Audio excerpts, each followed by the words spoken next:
Hello everyone. तो आज हम पढ़ेंगे difference between crime, breach of contract, breach of trust and tort.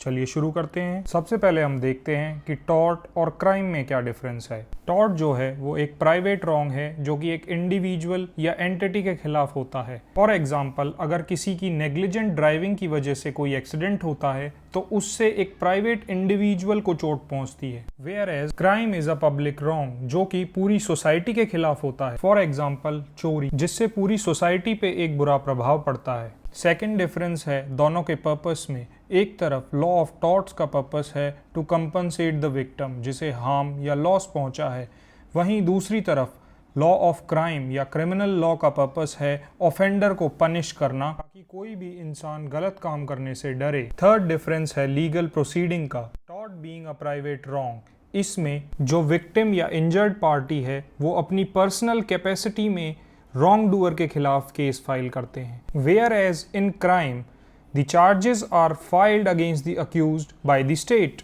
Next difference दोनों में है बर्डन ऑफ प्रूफ का, जहां टॉर्ट के केस में प्लेंटिफ को ये प्रूव करना होता है कि उसका पलड़ा भारी है, that is preponderance of evidence. Whereas in a criminal case the prosecution have to prove his case beyond any reasonable doubt. Next difference is based on the outcome of the cases, जहां एक तरफ tort के case का usually outcome ये आता है कि उसमें इंजर्ड पार्टी को मॉनेटरी कंपनसेशन ग्रांट किया जाता है, वहीं दूसरी तरफ एक क्रिमिनल केस का आउटकम यह आता है कि उसमें जो ऑफेंडर है उसे इम्प्रिजनमेंट, फाइन या फिर कम्युनिटी सर्विस या किसी और तरीके की पनिशमेंट अवॉर्ड की जाती है।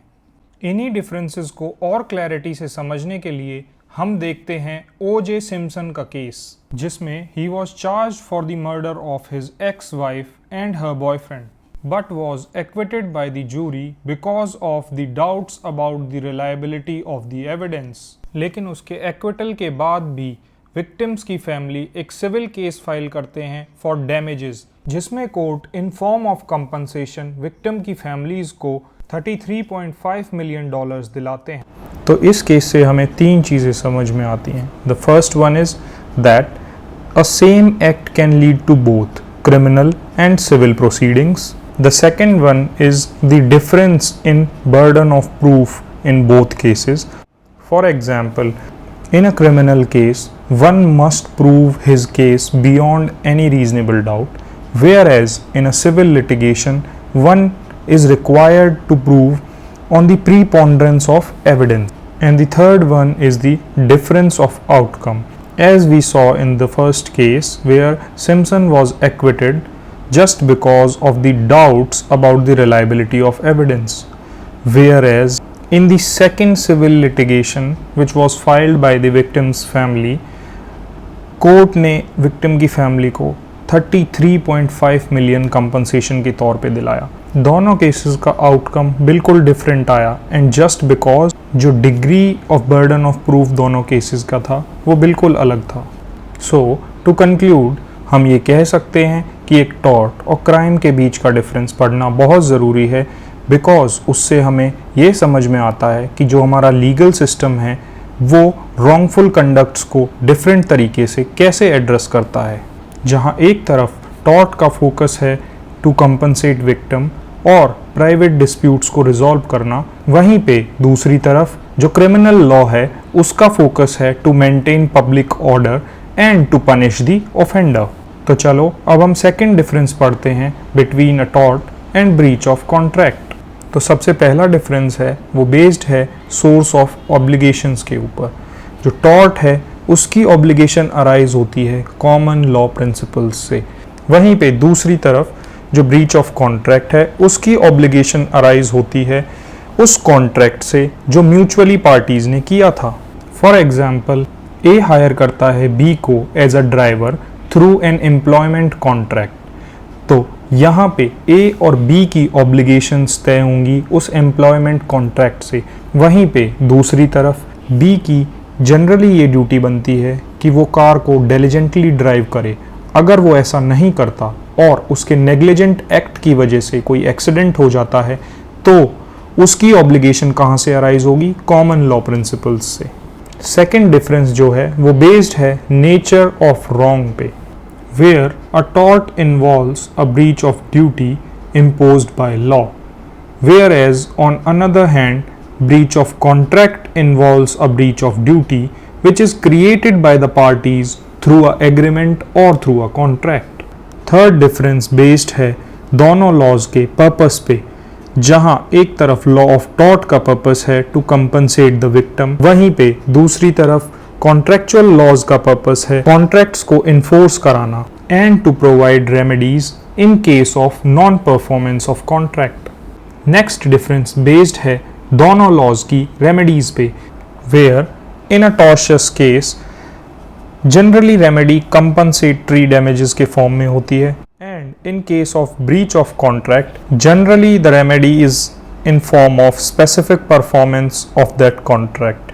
और अगर किसी केस में specific performance नहीं कराई जा सकती, in that case the remedy is in form of liquidated damages. And the last difference is based on legal proceedings. In tort वो इंसान केस फाइल करता है जिसको कोई हार्म या लॉस हुआ हो, and in case of breach of contract वो इंसान केस फाइल करता है who is a party to that particular contract. इन्हीं डिफरेंसेस को और क्लैरिटी से समझने के लिए हम देखते हैं एक लीडिंग केस जार्विस वर्सेस स्वान टूर्स लिमिटेड, जो इन दोनों एस्पेक्ट से डील करता है। इस केस में जार्विस ने एक हॉलिडे पैकेज बुक किया स्वान टूर्स के एक ब्रोशर को देख के, लेकिन वो वैसा बिल्कुल भी नहीं निकला जैसा दिखाया गया था, जिससे दुखी होके जार्विस ने टूर कंपनी के खिलाफ ब्रीच ऑफ कॉन्ट्रैक्ट का केस फाइल किया और साथ ही साथ कंपनसेशन भी डिमांड किया, जिसमें कि कोर्ट ने उसके फाइनेंशियल लॉस और इमोशनल डिस्ट्रेस दोनों के लिए डैमेजेस अवार्ड किए। ये केस ये दर्शाता है कि बेशक प्राइमरीली ये केस ब्रीच ऑफ कॉन्ट्रैक्ट के लिए फाइल किया गया था, लेकिन कोर्ट ने जार्विस के इमोशनल डिस्ट्रेस को भी नजर में रखते हुए उसे दोनों के लिए डैमेजेस अवार्ड किए। Therefore we can say this case highlights the interplay between tort and contract law. So to conclude we can say कि जो टॉर्ट और ब्रीच ऑफ कॉन्ट्रैक्ट है उसके बीच का डिफरेंस समझना इसलिए जरूरी है ताकि हम ये समझ पाएं कि किस सिचुएशन में कौन सी लीगल रेमेडी एप्रोप्रिएट रहेगी।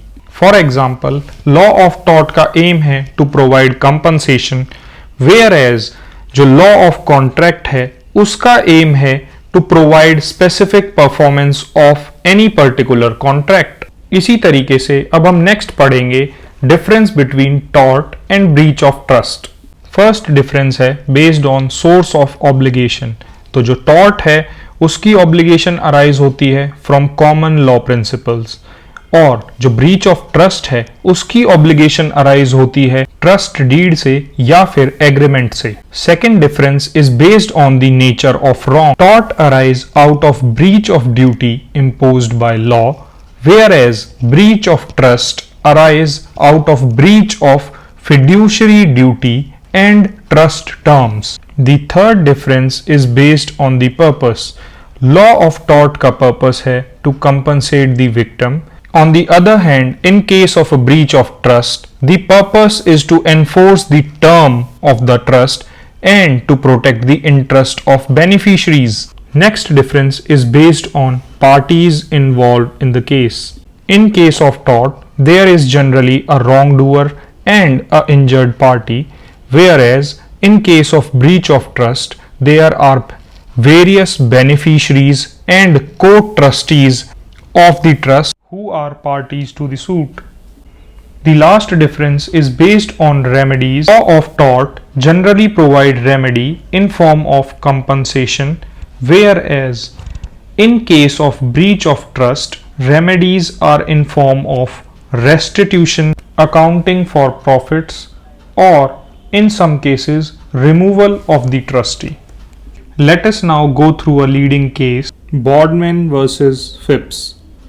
इस केस में क्या होता है, जो ट्रस्टी और लॉयर है वो अपनी फिड्यूशरी पोजीशन को यूज करते हुए इनसाइडर इंफॉर्मेशन के बेसिस पे अपना और ट्रस्ट का दोनों का फायदा कराते हैं, लेकिन कोर्ट इस केस में ये कहती है कि despite benefiting the trustee and the lawyer had to account for the profit made due to their fiduciary position. Hence, this case established that every trustee have to strictly follow his duty and every trustee must avoid any conflict of interest. So, to conclude, हम ये कह सकते हैं कि tort और breach of trust के बीच का difference जानना इसलिए ज़रूरी था ताकि हम ये समझ सकें कि किस सिचुएशन में कौन सी लीगल रेमेडी लेनी सही रहेगी। This was it for today's lecture. अब हम नेक्स्ट लेक्चर में पढ़ेंगे जनरल डिफेंसेस के बारे में। Thank you and God bless you all.